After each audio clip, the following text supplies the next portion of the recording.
কি আছে ওর মধ্যে রান্না করছিস? ও তেল দিয়েছিস? বাহ,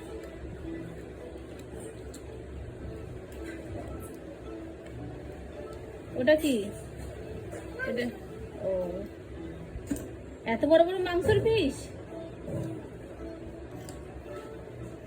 ও ছুরি দিয়ে কেটে দিচ্ছিস?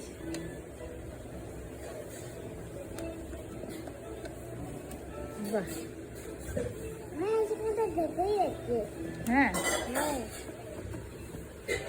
এই তুই খেলবি না ওর সাথে?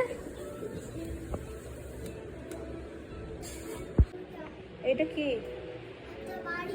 কার বাড়ি? তারপরে কি আছে বাড়ির মধ্যে দেখি তো।